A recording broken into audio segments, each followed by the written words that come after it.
Alright, let's lean away from theoretical probability for a second and talk about empirical probability. So maybe this study was done and we separated the country into the northeast, the southeast, the central, and the west coast, and we have some totals. And we separate the households in these regions into household incomes. And then we have the totals for those also. So for the Northeast, we're looking at a total of 123 households. For households that earn between 21,000 and 50,000, there are 146 of them in the entire country. So this is just separated by region and household income. So we can do empirical probabilities on these things based on the numbers in this table. So here we have the first question. What is the probability of selecting at random a household whose income is between 21,000 and 50,000? So we're talking about the whole table here of randomly going out and calling one of these people or grabbing them off the street, and that they actually are making an income between $21,000 and $50,000 a year. So the concentration should be on the total amount of people that we're talking about. So the people that make between 21 and 50 are all of these, and they total up to this 146 number here. All right. So that would be our event, the 146. So the probability of this event happening, I don't want to write it out in words, is the number of events is 146. Of these households earn between 21,000 and 50,000 out of a total of 537.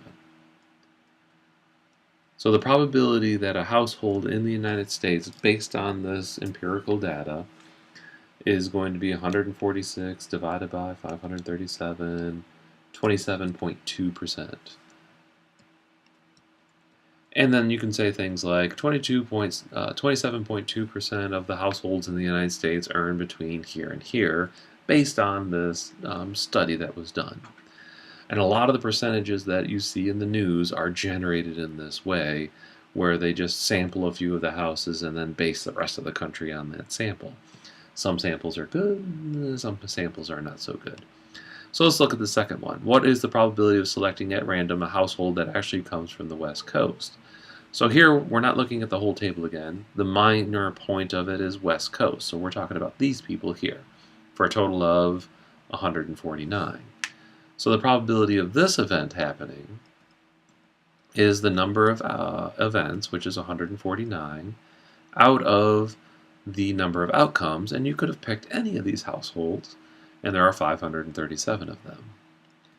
So this probability, 149 divided by 537, would be 27.7. So 27.7% of the households you would find in this study existed on the West Coast.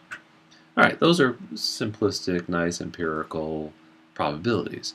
Now the wording gets confusing when you start talking about two things at once, West Coast and earning between 21,000 and 50,000.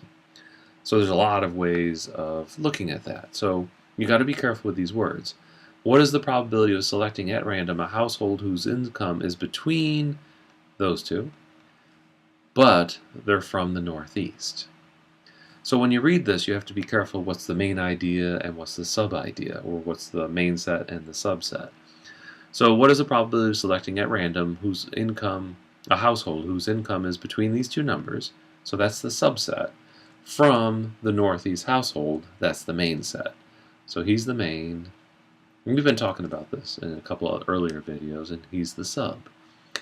So we're looking at just the Northeast household. So the only thing I want to look at is Northeast.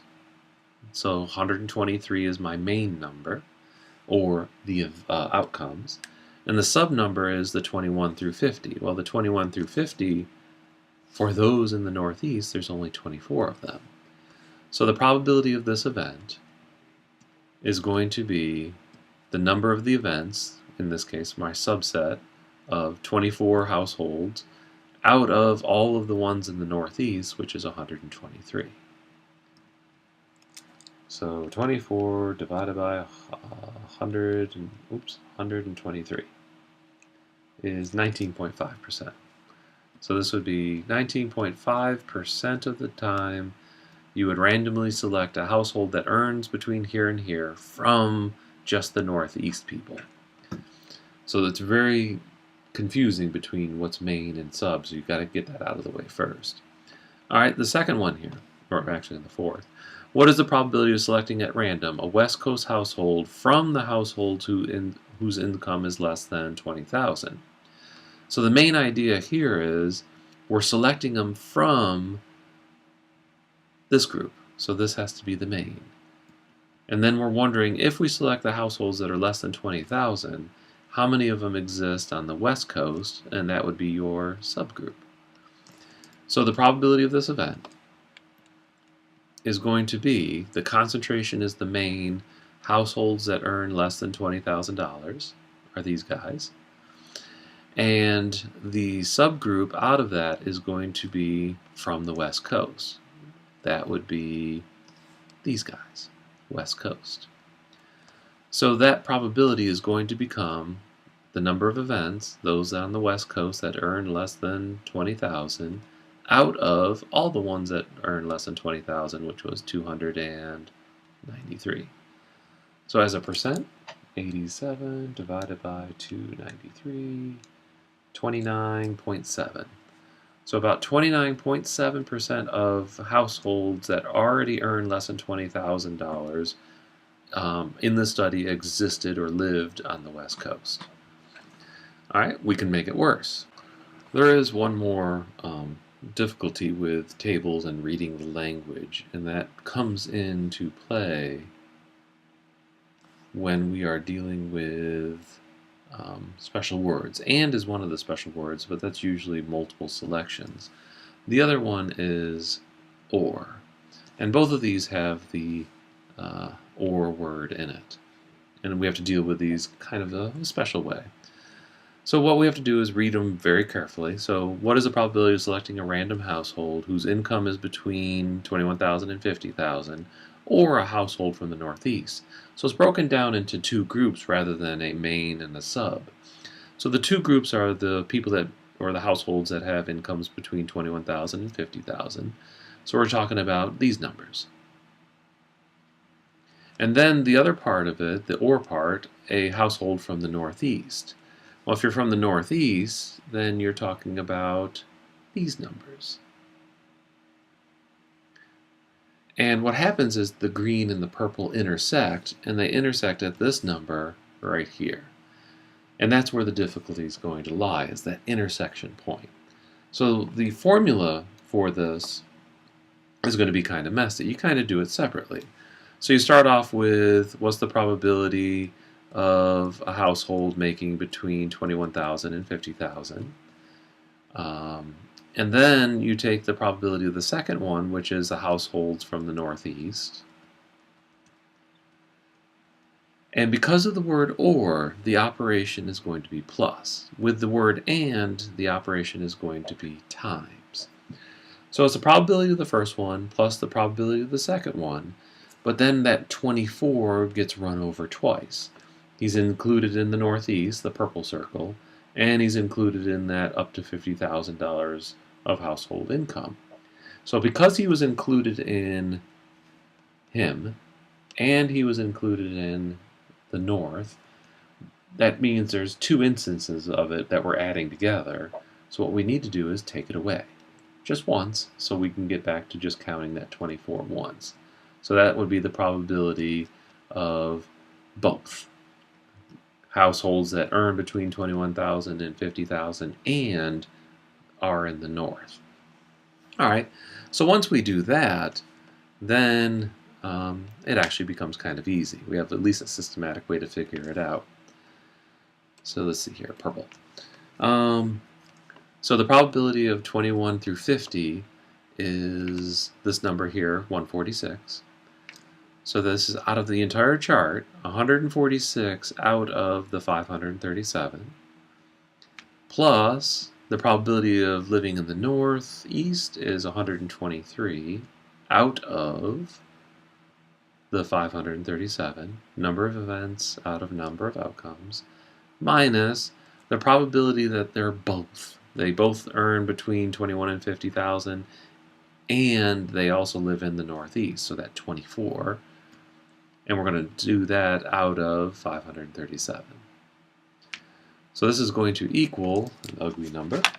So let's see here, 146. The common mistake here is to forget to subtract, and sometimes these probabilities, when you forget to subtract, will become larger than the bottom number, which is impossible because probability can't be bigger than 1.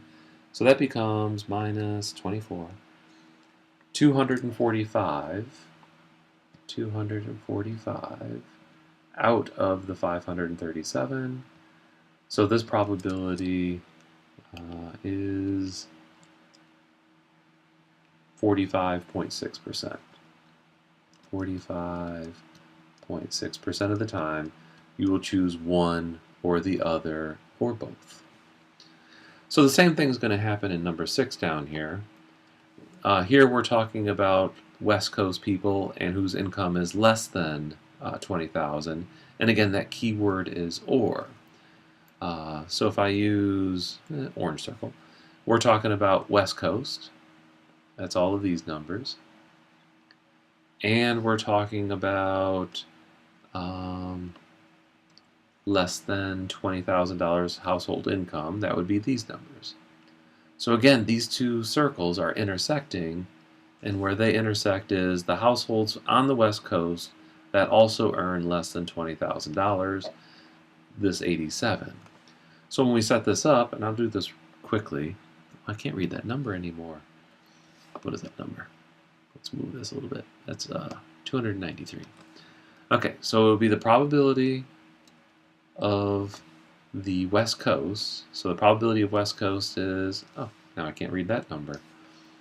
149.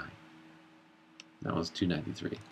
So that would be 149 out of all of them, 537, plus the probability of making less than 20,000 is that 293, all of those households, out of 537. But then you have to take away that overlap number, which is 87 out of 537. So this would be 149 plus 293. Since they have a common denominator, I can just mess with the numerators. 355.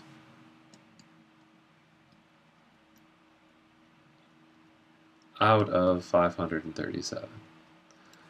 So this would be divided by 537, 66.1% of the time. You would randomly select a household from the West Coast or a household that has an income less than $20,000. Now there is a formula for the OR one. Oops, wrong button.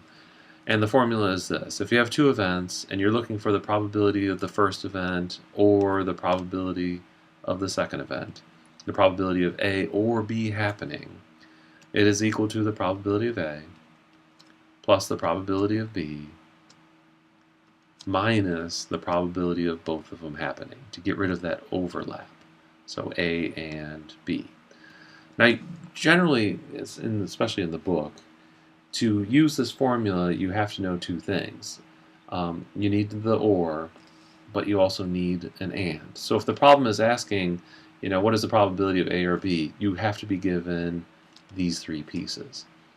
If the problem is asking what's the probability of A and B, given these three conditions over here on the left, then you have to do a little algebra to solve, but it works out rather easily. So the confusing part is when to use this formula. So the when to use it is, number one, you see this word in a problem. Right away, that tells you you are going to use this formula, guaranteed without a doubt. Now, sometimes this one over here is equal to 0. For instance, you can't be a king and a number card at the same time. So a king and a number just doesn't work for the OR formula. And then you get the probability of a king plus the probability of being a number card, because this one is just 0. All right, the other time you know to use this formula is when you see in the question, it has the word and, but it also has the word or. So basically, this one, it'll give you like a number for the or, and the question is asking you for the and part. So that's different than an and question, because an and question is usually two events happening. This is just one event. I hope that helps.